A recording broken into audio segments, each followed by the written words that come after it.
বয়স ৭৫ হয়ে গেলে কাউকে প্রত্যক্ষ রাজনীতিতে রাখার পক্ষপাতী নন নরেন্দ্র মোদী, কিন্তু তিনি প্রধানমন্ত্রীর আসনে থাকতে পারেন তার ৮৩ বছর বয়স পর্যন্ত, এমনটাই মনে করেন মোদীর সেনাপতি অমিত শাহ।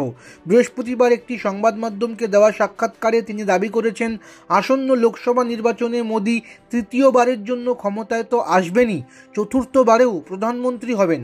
শাহের কথায় আগামী ১০ বছর প্রধানমন্ত্রী থাকবেন মোদী। ওই সাক্ষাৎকারে আগামী ১০ বছরে ভারতের রাজনীতি কোন দিকে যাবে সংক্রান্ত প্রশ্নের উত্তরে কেন্দ্রীয় স্বরাষ্ট্রমন্ত্রী বলেন, আমাদের দেশে যে গণতন্ত্র চলছে সেটা কাজের উপর নির্ভর করে। সাফল্যের রাজনীতিতে মানুষ কাজ দেখে ভোট দেয়, সেই কাজের বিচারেই আগামী ১০ বছর বিজেপি দেশের ক্ষমতায় থাকবে এবং মোদী প্রধানমন্ত্রী থাকবেন বলে দাবি করলেন শাহ।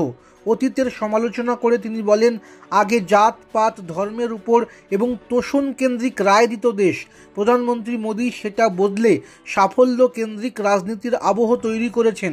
কে কী কাজ করেছেন তার উপরেই নির্ভর করে দেশ ক্ষমতায় থাকবে। কাজ করার যোগ্যতা দেখেই মানুষ ক্ষমতায় থাকার সুযোগ করে দেবে। আমরা যদি ভালো কাজ করতে পারি তবেই ক্ষমতায় টিকে থাকব।